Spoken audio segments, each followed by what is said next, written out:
اور زمین پر 3 دائرے بنائے۔ یہ 3 پردے ہیں، فقیر نے کہا۔ پہلا پردہ ہے جھوٹا وفادار۔ ارمان نے فوراً پوچھا، کیا وہ وزیر سامر ہے؟ فقیر کی آنکھیں چمکی۔ تم نے نام نہیں سنا مگر دل نے پہچان لیا۔ ہاں، سامر وہ شخص ہے جو بادشاہ کے سامنے وفاداری کا لباس پہنتا ہے اور پیچھے تخت کا خواب دیکھتا ہے، مگر اس کا جرم صرف لالچ نہیں، اس نے 16 سال پہلے ایک سچ دفن کیا تھا۔ کون سا سچ؟ فقیر نے گہری سانس لی۔ تمہاری پیدائش کی رات قلعے میں ایک بچہ پیدا ہوا تھا۔ بادشاہ کی ملکہ نے ایک بیٹے کو جنم دیا، مگر اسی رات محل میں آگ لگی۔ لوگ سمجھے شہزادہ مر گیا، بادشاہ ٹوٹ گیا، سلطنت نے وارث کھو دیا، مگر حقیقت یہ تھی کہ بچہ زندہ تھا۔ اسے محل سے نکالا گیا، چھپایا گیا اور یوسف کے حوالے کیا گیا۔ ارمان کا چہرہ سفید پڑ گیا۔ نہیں، یہ جھوٹ ہے، یوسف میرے باپ ہیں۔ فقیر نے نرمی سے کہا، باپ خون سے نہیں، حفاظت سے بھی بنتا ہے۔ یوسف نے تمہیں پالا، بچایا اور ہر خطرے سے دور رکھا۔ ارمان کی آنکھوں میں آنسو آ گئے، مگر اس نے خود کو سنبھالا۔ اگر میں واقعی بادشاہ کا بیٹا ہوں تو سامر نے مجھے کیوں نہیں مارا؟ کیونکہ اسے مکمل یقین نہیں تھا۔ اس کے پاس شاہی مہر کا آدھا حصہ تھا، مگر دوسرا حصہ یوسف کے پاس تھا۔ دونوں حصے ملتے تو سچ ثابت ہو جاتا۔ اب تمہارے پاس ایک حصہ ہے اور دوسرا سامر کے خفیہ خزانے میں ہے۔ یہی دوسرا پردہ ہے، گمشدہ مہر۔ ارمان نے مہر کو دیکھا۔ اور تیسرا پردہ؟ فقیر کچھ دیر خاموش رہا، پھر بولا، وہ سب سے مشکل ہے۔ جب سچ بادشاہ کے سامنے آئے گا تو اسے ایک ایسا فیصلہ کرنا ہوگا جو اس کے دل کو چیر دے گا۔ اسی وقت غار کے باہر گھوڑوں کی ہلکی آواز سنائی دی۔ فقیر نے چراغ بجھا دیا، اندھیرا چھا گیا۔ باہر سے ایک سپاہی کی آواز آئی، درویش، ہمیں معلوم ہے تم اسی غار میں ہو، لڑکے کو ہمارے حوالے کر دو، وزیر سامر کا حکم ہے۔ ارمان نے سانس روک لی۔ فقیر نے اس کے کان کے قریب کہا، پیچھے کی دیوار کو چھوؤ۔ ارمان نے ہاتھ بڑھایا۔ دیوار پہلے پتھر جیسی سخت تھی، پھر اچانک اس میں درار محسوس ہوئی۔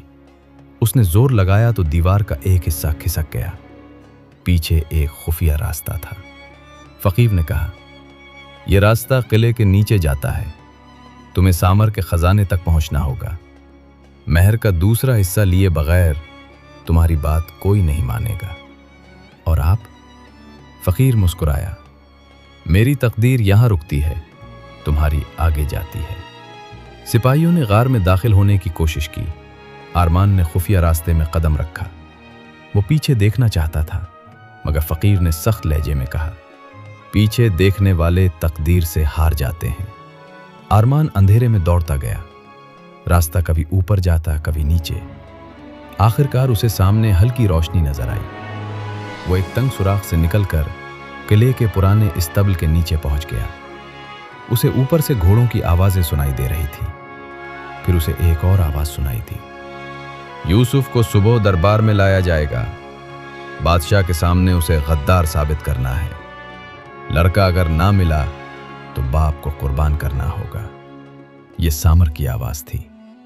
ارمان کے دل میں خوف اور غصہ ایک ساتھ اٹھے۔ اب اسے مہر کا دوسرا حصہ تلاش کرنا تھا اور صبح ہونے سے پہلے اپنے باپ کو بچانا تھا۔